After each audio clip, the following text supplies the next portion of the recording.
Good morning, सुप्रभात, जय हिंद, वंदे मातरम। स्वागत है सबका सत्य केतु के 48वें टेस्ट पेपर के सॉल्यूशन में। ऐप पे सारे टेस्ट पेपर निःशुल्क है। उसका आज 48वां टेस्ट पेपर कर रहे हैं। कह रहे एक अर्धवृत्त द्वारा परिधि पर बनने वाले कोण का मान क्या होगा। ये सीधा आपको याद रखना है, ठीक है ना। मतलब आप ऐसे बना लो, ये अर्धवृत्त, अर्ध मतलब आधा, अर्धवृत्त, ठीक है ना, द्वारा जो परिधि पे कोण बनता है वो सदैव कितने डिग्री का होता है? 90 डिग्री का समकोण होता है, ये याद रखो। तो इसका आंसर क्या होगा? 90 डिग्री। ये फिक्स रटना, इसमें कुछ समझना नहीं। और ये जीडी में अक्सर पूछते भी है। अर्धवृत्त मतलब आधे वृत्त में परिधि पे बनने वाले कोण का मान सदैव कितना डिग्री होता है? 90 डिग्री, याद रखना।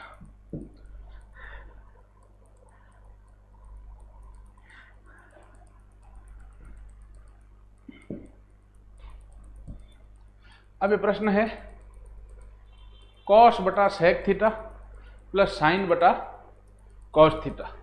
सूत्र याद होने चाहिए। सेक थीटा किसका उल्टा होता है? कॉस का। तो सेक थीटा को हम क्या लिख सकते हैं? 1 बटा कॉस, ठीक है। एक तो ये सूत्र। दूसरा कॉसेक थीटा, कॉसेक किसका उल्टा होता है? साइन का। तो कॉसेक को हम क्या लिख सकते हैं? 1 बटा साइन थीटा। ये दो फॉर्मूले हमें याद होने चाहिए। सेक थीटा को लिख सकते हैं 1 बटा कॉस थीटा, कॉसेक को लिख सकते हैं 1 बटा साइन थीटा। तो कॉस का कॉस, सेक की जगह 1 बटा कॉस थीटा, प्लस साइन का साइन बटा 1 बटा साइन थीटा। अब एक नियम है, आपको पता हो तो, अगर 3 संख्याएं बटे में हो, a बटा b बटा c, तो तीसरी संख्या किसके गुणे में जाती है? पहली के। तो ये कॉस से गुणा होगा तो cos square theta, plus sign से गुणा होगा साइन स्क्वायर थीटा। ये कितना आता है? 1। Sine square theta plus cos square theta, ये भी एक नियम है, ठीक है। तो एक नियम और लग गया, मैं लिख देता हूं। कौन सा? कि भाई sine square theta plus cos square theta बराबर कितना होता है? 1। तो ये सूत्र याद होने चाहिए। 4 सूत्र याद हैं तो ये सवाल आपसे आराम से हो जाना। उत्तर 1 आ गया। कमरे की चारों दीवारों का क्षेत्रफल, हमने 2-4 दिन पहले भी इसको किया। इस सवाल को करते हैं वापस। आयताकार मतलब अपना घनाभ के आकार का कमरा है। कमरे की चारों दीवारों का क्षेत्रफल पूछ रहा है हमें, तो वो क्या होगा? 2 इंटू ऊंचाई कोष्टक लंबाई प्लस चौड़ाई। 2 इंटू ऊंचाई कितनी? 10, कोष्टक लंबाई प्लस चौड़ाई 20 प्लस 15। 10 गुना 20 इंटू 20 प्लस 15 35, 35 दूना 70, तो 700 मीटर में तो मीटर स्क्वायर। और आगे पूछता हमें कि भाई 10 रुपये, 20 रुपये, 30 रुपये प्रति वर्ग मीटर की दर से रंग रोगन का खर्चा, तो इंटू इतना रुपये आप कर लेते। 700 बिल्कुल सही जवाब है।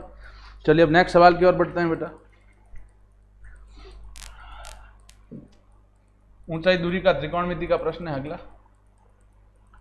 कह रहा है एक मीनार की परछाई उसकी ऊंचाई के बराबर है। एक मीनार है, इसकी जो ये ऊंचाई है, ठीक है ना, ये इसकी क्या हो जाएगी? ऊंचाई। ये इसकी क्या है? परछाई। ये क्या है भैया? आधार। ये क्या है? लंब। ये दोनों समान है, मतलब ये x है तो ये भी कितनी है? x। यही कह रहा है एक समकोण त्रिभुज में मीनार की ऊंचाई मतलब ये लंब x है, तो लंब और आधार बराबर है। ऊंचाई जितनी उतनी परछाई है, तो ये x है तो ये भी x है। ये थीटा हमें नहीं पता, थीटा क्या मान लिया? मतलब कोण को थीटा मान लिया, सॉरी। अब यहां ध्यान दें, लंब और आधार का लाल बटा कक्का से पता होना चाहिए। कौन सा थीटा बताता है भैया? Tan theta. टेन थीटा बराबर क्या होता है? L/A, लंब बटे आधार। तो टेन थीटा बराबर लंब कितना है? x, आधार कितना? x कर दिया। टेन थीटा बराबर कितना आया? 1। तो टेन थीटा 1 है, तो ये अब थीटा वाली टेबल याद होनी चाहिए। सूत्र है और ये थीटा वाली टेबल वगैरह सब इसमें याद होना चाहिए, अन्यथा त्रिकोणमिति वगैरह आपसे नहीं होगी। तो यहाँ थीटा कितने डिग्री होता है? तब आपका मान 1 आता है। 45, टेन 45 का मान 1 आता है। तो थीटा कोण कितने डिग्री का है? 45 डिग्री का। अगला प्रश्न, ये अच्छा प्रश्न, अलग टाइप का, आसान है लेकिन अलग टाइप का अच्छा प्रश्न है। एक आयत की लंबाई को दुगना करें और चौड़ाई को 4 गुना करें तो बताओ उसके क्षेत्रफल में कितने प्रतिशत की वृद्धि होगी। अच्छा सवाल है, समझना। तो एक आयत है, आयत का क्षेत्रफल क्या होता है, लंबाई इंटू चौड़ाई, ये हम सभी जानते हैं, ठीक है। अब कह रहा लंबाई दुगना, लंबाई दुगना कर दिया तो लंबाई कितनी हो जाएगी 2l इंटू चौड़ाई 4 गुना, तो चौड़ाई की जगह कितना लिखेंगे 4 इंटू चौड़ाई, तो ये कितना 4 दूनी 8 इंटू लंबाई गुना चौड़ाई, ठीक है। अब इसमें 2 सवाल बनते हैं, देखो इसी में 2 सवाल बनते हैं कि हुआ कितना गुना, कितने गुना हो गया। तो भैया देखो 1 गुना ये लंबाई चौड़ाई मतलब 1 गुना है, 1 से ये हुआ है तो कितने गुना हुआ है 8 गुना हुआ है, आप देख सकते हैं, या कितने परसेंट हुआ है 800%। और अगर आपको पूछता है बड़ा कितना गुना है तो 1 गुना पहले से ही है और 8 गुना हुआ है, बड़ा कितने गुना है 7 गुना। ये ध्यान दें, इसमें देखो 700, तो अपना जो इसमें आंसर है वो ये आएगा 7 गुना या 700%, क्योंकि हमें क्या पूछ रहा है, वृद्धि पूछ रहा है, वृद्धि मतलब ये आएगा। अगर पूछता, देखो पहले लंबाई, आयत का क्षेत्रफल क्या था, लंबाई चौड़ाई, कह रहा लंबाई 2 लो चौड़ाई 4 लो, 4 दूनी 8, 8 इंटू लंबाई इंटू चौड़ाई हो जाएगा। तो हुआ कितने गुना, 1 से 8 तो 8 गुना मतलब 800%। बड़ा कितने गुना, 1 था 8 हुआ तो 7 गुना तो 700%। ये बड़ा और हुआ ध्यान है, हुआ तो 8%, बड़ा 1 से 8 तो 7 गुना या 700%। चलिए अब नेक्स्ट सवाल, रेलगाड़ी का प्रश्न है भैया। पहला प्रश्न क्या ये अपने इसमें कह रहा है, पहली पॉइंट चीज दे रखी है 150 मीटर लंबी रेलगाड़ी, चाल हमें कितनी दे रखी, 54 किलोमीटर प्रति घंटे की चाल से एक पटरी के पास गड़े खंबे को कितने समय में पार करे। बड़े आसान सवाल है, एक दूरी एक ही चाल है, दूरी बराबर क्या होगी रेलगाड़ी की लंबाई, वो बराबर हम कितना लिखेंगे 150 मीटर, और चाल हमें दे रखी है 54 किलोमीटर प्रति घंटा, तो 54 को हम किससे गुणा करेंगे 5/18, 18 कम 18, 18 या 54, ये आ गया 15 सेकंड। तो समय तो और आसान हो गया, फिर तो ये बिल्कुल आसान, दूरी बटा चाल होता है, 150/15, समय कितने सेकंड आ गया 10 सेकंड। समय कितना आया 10 सेकंड। आयु वाला प्रश्न है, खूब सारे सवाल किए हैं, इस टाइप के सवाल तो है लेकिन इंपॉर्टेंट, आयु वाले सवाल आपके हर दूसरे पेपर में तो आ ही जाते हैं। कह रहा ए और बी का आयु का अनुपात है 2:3, तो हमने लिख दिया A/B बराबर कितना दे रखा 2:3, तो ए की उम्र मान ली 2x, बी की उम्र मान ली 3x। कह रहा 10 वर्ष बाद, तो 10 वर्ष बाद इन दोनों की उम्र क्या होगी 10 वर्ष बाद, तो ए कितना हो जाएगा, आज हमने माना 2x, तो 10 वर्ष बाद हो जाएगा 2x + 10। बी आज 3x है तो 10 वर्ष बाद कितना होगा 3x + 10। इनका अनुपात जो है, अनुपात को चाहे बटा को A/B बराबर हो जाएगा 2x + 10 बटा 3x + 10 बराबर कितना 3/4। दो भिन्न संख्याएं बराबर तो हमेशा वज्र गुणा करते हैं, तिरछा गुणा करते हैं भैया, गुणा करो 3 को किया 3x + 10 से, 4 को किया 2x + 10 से, 9x + 30 बराबर 8x + 40, घटाओ 9x - 8x बराबर 40 - 30, x बराबर आ गया 10। दोनों की वर्तमान उम्र पूछिए तो ए की उम्र कितनी है 2x, 2 × 10 20, बी की उम्र है 3x, 3 × x 10 30, ये आपके आंसर आ गए। बड़े आसान सवाल थे लेकिन एक बार प्रैक्टिस जरूर करें, सवालों को घर पे जरूर हल करना है बेटा।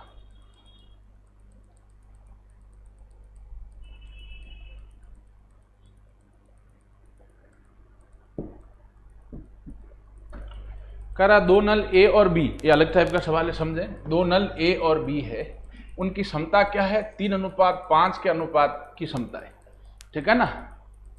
क्षमताएं 3:5 के अनुपात में। यदि दूसरा नल किसी हौद को 24 मिनट में भर देता है, दूसरा नल, ठीक है, तो बताओ पहला नल उस हौद को कितने समय में भरेगा। दूसरा नल तो कितने में भरता है, 24 में, ठीक है, तो पहला नल जो है वो इस हौद को कितने समय में भरेगा। चलिए इसका अलग टाइप का प्रश्न है, थोड़ा डीप ज्यादा दे दिया आपको, चलिए करते हैं इसको। इसमें सीधा अनुपात मान लो, ए अनुपात बी कितना दिया है, 3:5, लेकिन इसमें ये सीधा ही हो जाएगा, लगने में टफ है लेकिन है आसान। इसको क्या कर दोगे, ए बटा बी, अनुपात को चाहे बटा को एक ही बात है, 3/5 बराबर कितना दिया, पहला नल ज्ञात करना था x, दूसरा नल के लिए समय कितना दिया, 24। यदि दूसरा नल किसी हौद को 24 मिनट में भर सकता है तो बताओ पहला नल उस हौद को भरने में कितना समय लेगा। 1 मिनट रुकें आप।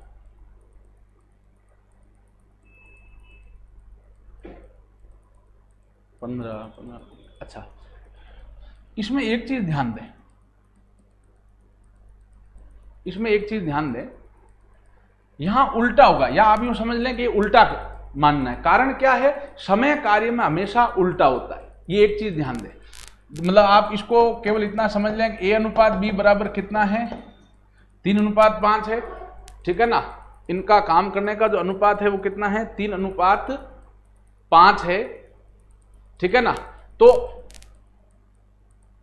एक दिन का इनका कार्य कितना होगा, एक दिन का, ये क्षमता अगर ए अनुपात बी जो है वो 3:5 है, इसको आप एक बार रुकें, मैं समझाना जो चाह रहा हूं एक बार रुकें, ये सवाल इतना आसान भी नहीं है, तो इसमें आपको इजी तरीके से अगर बताएं तो इसमें उल्टा मान लो आप, तो वो आपको ज्यादा इजी हो जाएगा। कि भाई अगर अनुपात जो दे रखा है, आप ये समझ लो, इतना ही समझ लें, ए अनुपात बी दे रखा 3:5, तो ए कितने दिन में करता है, मान लो 5, तो बी कितने दिन में करेगा, 3 दिन में, ये मान लेना है। ये आप ट्रिक याद रखें, हालांकि बहुत ज्यादा डीप है, इतना नहीं आएगा, लेकिन आप याद रखें ए अनुपात बी बराबर कितना है, 3:5 के अनुपात में इनकी क्षमता काम करने की, ए का दिन क्या होगा, उल्टा मान लेना है, हमें उल्टा मानो, ठीक है। और फिर इसको अनुपात के बराबर में लिख दो, अनुपात के अपना, फिर इसको हल कर दो। भाई ए हमने उल्टा मान लिया, ए को मान लिया 5 दिन, बी को मान लिया 3 दिन, ठीक है। अब यहां कार्य का अनुपात देखो, ए अनुपात बी बराबर हमें कितना दे रखा है, ए और बी का कार्य का अनुपात कितना है, कि ए का कितना है 5 बटा बी का कितना है 3, बराबर हम लिख देंगे ए कितने समय में कार्य करता है नहीं पता, x मान लिया, बी कितने में करता है 24, तो 24। अब यहां वज्र गुणा कर लिया, तो 3 × x बराबर 24 × 5, तो x क्या आ जाएगा 120/3, x कितना मिनट आ जाएगा 40। अलग टाइप का सवाल है, लेकिन आप अगर अभी सवाल दे ही दिया है तो इसको इतना ही समझ लें कि हम उल्टा मानेंगे। कारण क्या होता है, बाकी सब में एक चीज ध्यान दें, बाकी सब में एक एक नियम में जहां गुणा होता है समय कार्य में भाग लेना पड़ता है, और बाकी जहां भाग लेते हैं समय कार्य में हम गुणा लेते हैं। तो आप उस चीज में ना जाएं, आप तो सीधा ध्यान रखें कि अगर समय कार्य में अनुपात दे रखा है, समय कार्य में अनुपात दे रखा है तो हमें उल्टा मानना है, ठीक है, क्योंकि जो काम कम करेगा वो समय ज्यादा लेगा। तो इसमें आप क्या केवल क्या ट्रिक याद रखें, ए अनुपात बी 3:5 है, तो उल्टा मान ले, ए मान लो कितने दिन में करेगा 5 और बी कितने दिन में करेगा 3, तो ए बटा बी बराबर 5/3 लिख दिया। ए का कार्य नहीं दिया तो x मान लिया, बी का कार्य 24, इसको हल कर दिया, फिर वज्र गुणा कर लिया भिन्नों को, तो x का मान 40 आ गया। तो थोड़ा डीप सवाल था, अलग था, लेकिन ये ट्रिक्स को याद रख लोगे तो इस सवाल में फिर कोई दिक्कत नहीं होगी। चलो ये अनुपात समानुपात का फिर सवाल आ गया। ये सवाल हमने किया भी है, खर्च और आय और अनुपात वाला, बड़ा सवाल होगा लेकिन है आसान। राम और श्याम की आय का अनुपात है 3:4। सुनिए, राम अनुपात श्याम हमें कितना दे रखा है 3:4, तो राम की आय मान लें 3x, श्याम की आय मान लें 4x, ठीक है। कह रहा इनमें से व्ययों का अनुपात, खर्च, व्यय मतलब खर्च, खर्च का अनुपात है 2:3। प्रत्येक जना बचत कितनी करता है 1500 रुपए। भाई प्रत्येक की बचत कितनी है, प्रत्येक की बचत कितनी कह रहा है 1500 रुपए, ठीक है। अच्छा, अब आप एक चीज बताएं, खर्चा क्या होता है, खर्च हमेशा क्या होता है, आय माइनस बचत। ये सूत्र को कोई रटना नहीं, समझे, भाई आप खर्चा कितना कर रहे हो, महीने का खर्चा कितना है, भाई आय कितनी, तनख्वाह कितनी है, और महीने के लास्ट में बचा कितना है, उसका अंतर ही तो खर्चा हुआ। खर्च क्या होता है, आय माइनस बचत, कि भाई आपकी तनख्वाह कितनी है माइनस उसमें से आपके पास महीने के अंत में बचा कितना, वही खर्चा होगा। तो ए का खर्च क्या होगा बच्चों, यहां पे ए की आय कितनी है, यहां देखो ए मतलब राम, सॉरी राम का कह रहा था, राम मान लो, राम का खर्च कितना है, राम की आय है 3x माइनस बचत कितनी है 1500। श्याम का खर्चा कितना है, आय है 4x माइनस बचत है 1500, इसको बटे में ले लो आप। खर्च का अनुपात जो है, अनुपात को होता है बटा को एक, राम बटा श्याम बराबर कितना है 2/3 बराबर कितना लिख देंगे 3x माइनस 1500 बटा 4x माइनस 1500।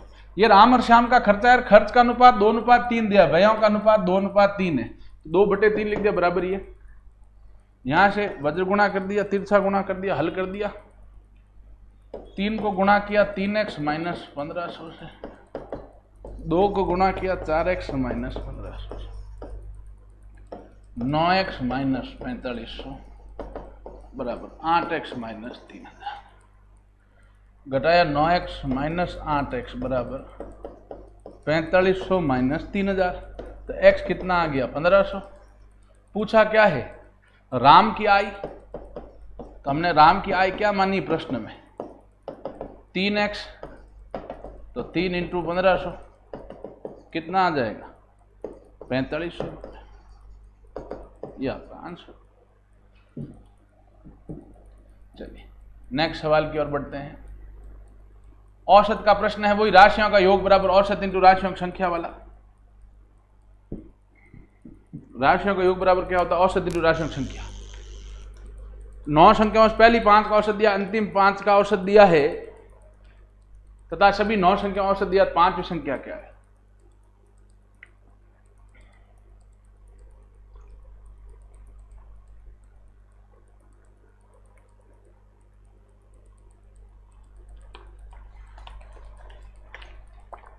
वही राशियों का योग बराबर औसत इंटू राशियों की संख्या। पहली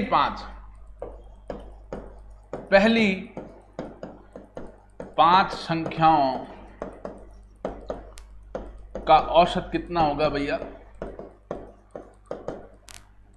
पहली 5 संख्याओं औसत योग कितना होगा कि औसत इंटू राशियों की संख्या। औसत 7 है, राशियों की संख्या 5, 7 तो 5 35, ये समीकरण 1 है।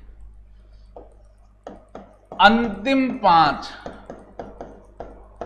संख्याओं का योग कितना होगा कि अंतिम 5 का औसत 9 दिया है, 9 इंटू 5 9 5 45, ये समीकरण 2। अब कह रहा है सभी 9 संख्याओं का योग, तो औसत कितना है 8 इंटू 9 8 9 72, ये समीकरण 3। अब आप देखें पहली 5 और अंतिम 5, 9 संख्याओं में पहली 5 लोगे तो 1 से 5 तक आएगी, और 9 संख्याओं में अंतिम 5 लोगे तो 9 से लेके पीछे से 5 तक, 9वीं 8वीं 7वीं 6वीं और 5वीं, तो 1 से 5 में भी 5वीं संख्या आ गई, और पीछे से 5 लोगे तब भी 5वीं संख्या आ गई। तो बाकी सभी तो एक एक बार आ रही, लेकिन 5वीं संख्या इसमें कितनी बार आ गई, 2 बार। इसीलिए प्रथम 5 और अंतिम 5 और 5 कितनी संख्याएं हो रही, 10। संख्याएं पूरी 9 है तो 10 कैसे हुई, क्योंकि प्रथम 5 में अंतिम 5 लेने में 5वीं संख्या 2 बार आ रही, बाकी सभी 1 बार। तो जो 5वीं संख्या 2 बार आई है वह बराबर क्या हो जाएगी, समीकरण 1 प्लस समीकरण 2 माइनस समीकरण 3, तो 35 प्लस 45 माइनस 72, 80 माइनस 72, उत्तर कितना आ जाएगा आपके 8। ठीक है, चलिए नेक्स्ट सवाल की ओर बढ़ते हैं बेटा। अब साधारण ब्याज चक्रवृद्धि ब्याज का ये प्रश्न है, इसमें सीधी आपको ट्रिक मैंने पहले भी करवाई, इस पर मैं फिर करवाऊंगा। इस पे प्रश्न है,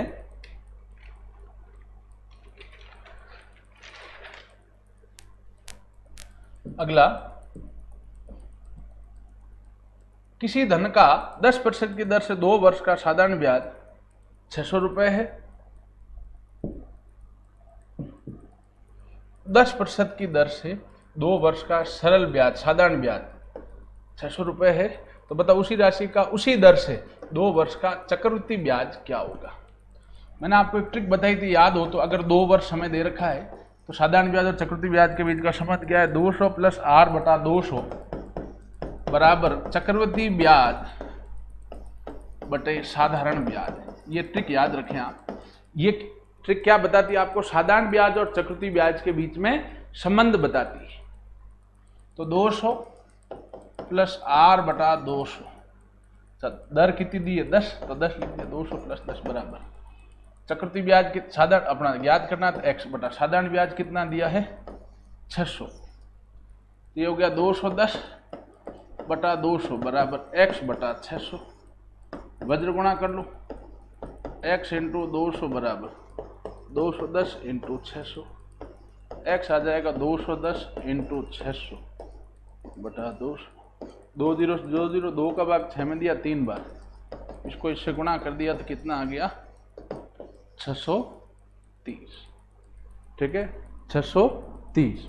चलिए अब हम इसके बाद आगे बढ़ते हैं भाई अगले सवाल में।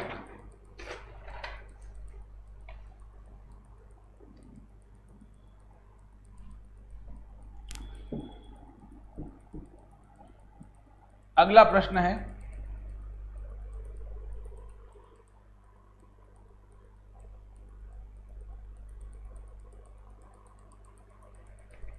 आसान लेकिन ये अलग टाइप का प्रश्न है, ये इंपॉर्टेंट प्रश्न आता है।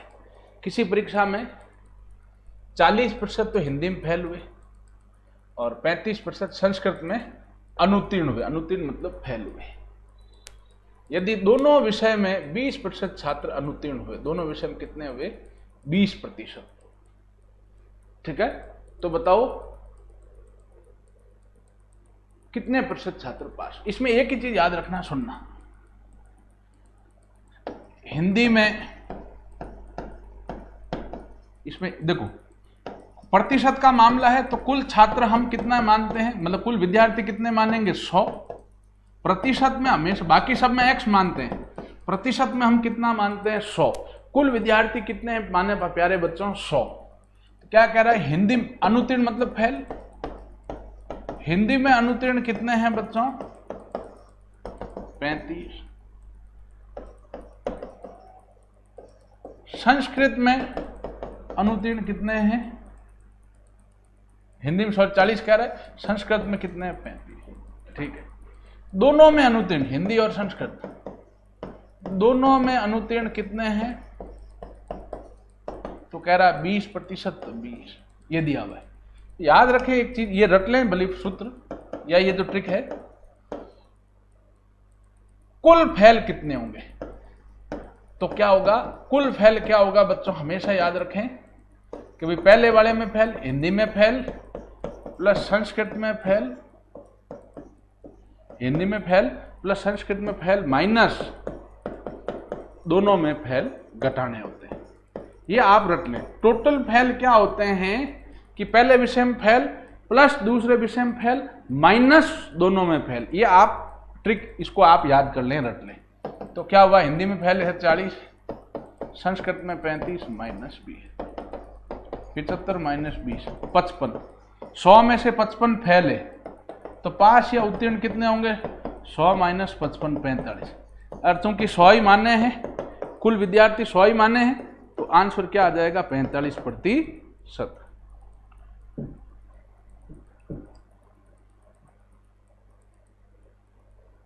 अब ये सवाल आसान है लेकिन अलग टाइप का प्रश्न है, इसको ऑप्शन से भी कर सकते हैं आप।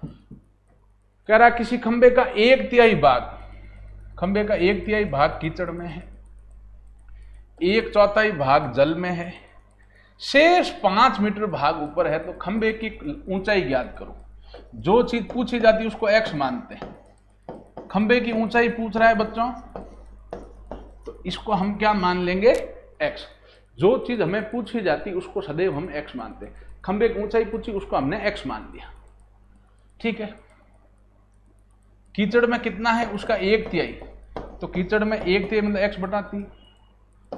जल में, पानी में कितना, 1/4 x/4, और पानी के ऊपर कितना है, सीधा सीधा कह रहा है 5 मीटर कह रहा है, कोई 5 भाग वगैरह नहीं कह रहा है, 5 मीटर। तो आप यहां एक चीज समझें, x जो खंबे की कुल लंबाई बराबर क्या होगा, क्योंकि कीचड़ में कितना वो प्लस पानी में कितना वो और ऊपर कितना 5 मीटर, इन तीनों को जोड़ दें तो इसका योग x के बराबर आएगा।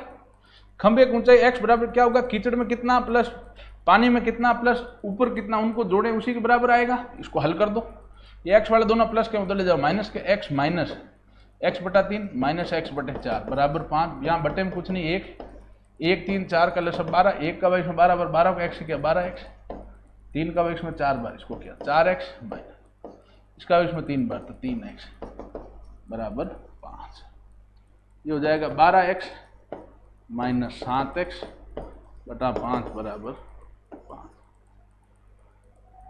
5x बटा 12 बराबर 5। x क्या हो जाएगा, ले जाओ उधर, 5 इंटू 12 बटे 5, 5 से 5 कट गया, x आ गया 12 मीटर। खंबे की लंबाई कितनी भैया, 12 मीटर। ठीक है, चलिए अब हम नेक्स्ट सवाल की ओर बढ़ते हैं बेटा। ये सवाल तो कल ही कराया था, शायद रिपीट हो गया, चलो दोबारा करा लेते हैं।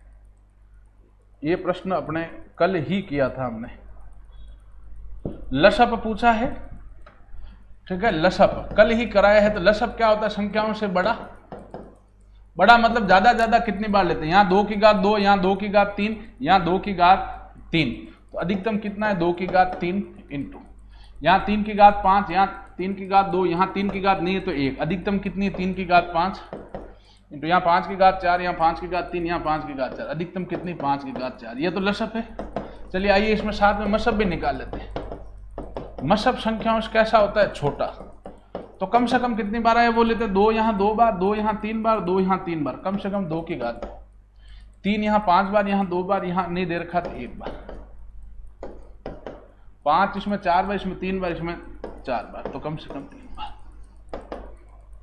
अधिकतम ले लो तो लसप, न्यूनतम ले लो तो मसब, क्योंकि लसप संख्याओं से बड़ा और मसब संख्याओं से छोटा होता है।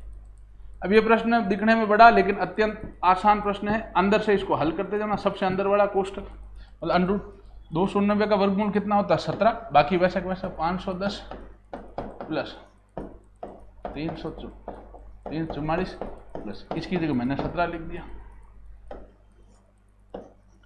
510 प्लस इसको जोड़ा 7 4 11 को आज लगी 361 510 प्लस इसका वर्गमूल कितना होगा 19। अब इसको 529 का वर्गमूल 23, तो आपका आंसर कितना आएगा 23। चलिए अब नेक्स्ट सवाल रीजनिंग के प्रश्न है। ये अलग टाइप का प्रश्न है, आसान है बिल्कुल, ये तो फर्जी है, कोई दिक्कत नहीं है इसमें, आराम से समझें इसको, लेकिन समझ होनी चाहिए इन सवालों की भी।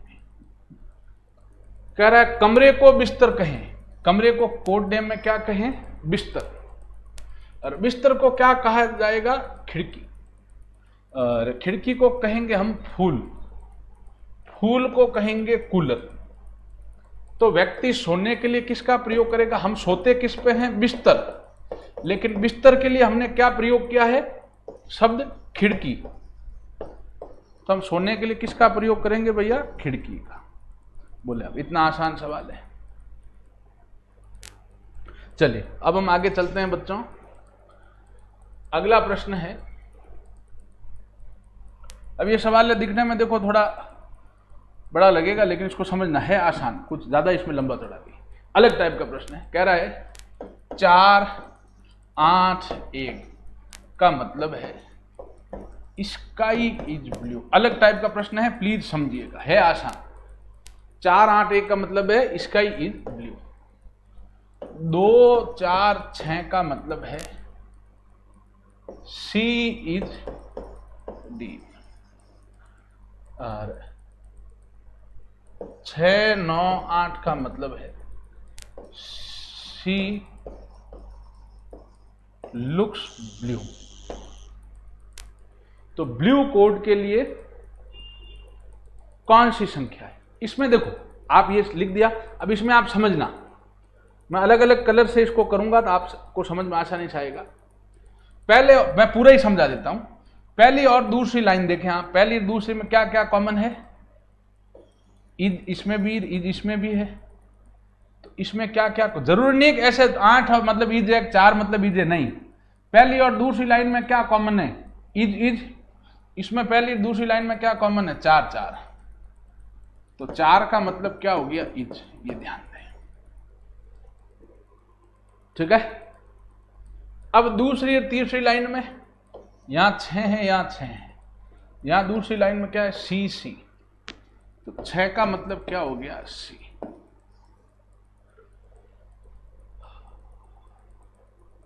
अब पहली और तीसरी में देखें क्या कॉमन है, ब्लू, यहां ब्लू है, यहां ब्लू है, और यहां पहली तीसरी में क्या है, 8 8, तो 8 की जगह ब्लू, ये आपका आंसर आ गया भैया। तो बहुत अच्छा प्रश्न था, अलग टाइप का। पहली दूसरी लाइन में इधर क्या कॉमन, इधर क्या कॉमन, तो वही वर्ण और वही संख्या, दूसरी और तीसरी ऐसे देखते जाए, फिर पहली और तीसरी। अगला प्रश्न है, किसी कूट भाषा में फॉरगेट को अगर ये लिखते हैं तो डॉक्टर को क्या लिखेंगे, FORGET,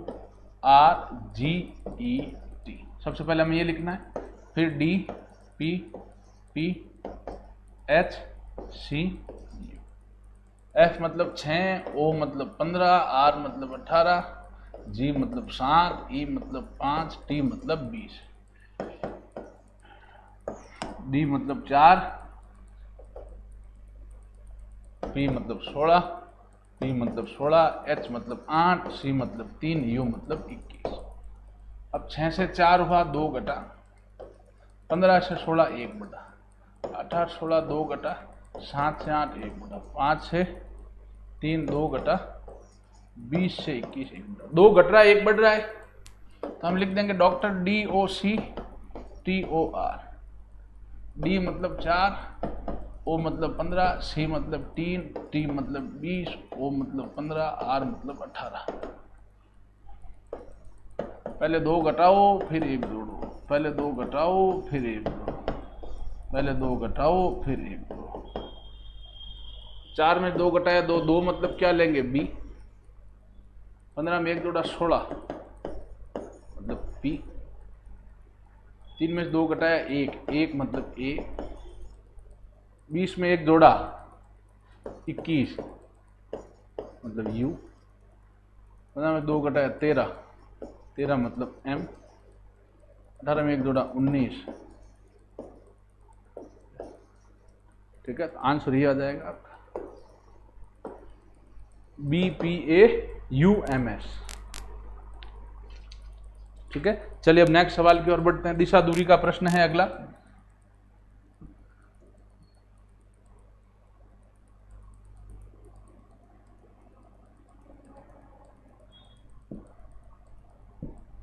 प्रश्न है, सुरेश अपने घर से दक्षिण में 40 मीटर चलने के बाद, दक्षिण में कितना चल रहा है, 40 मीटर। सबसे पहले तो आप दिशा सूचक बना लो, उत्तर दक्षिण पूर्व पश्चिम, यहां से 40 मीटर चल रहा है दक्षिण में, यहां चल रहा है 40 मीटर,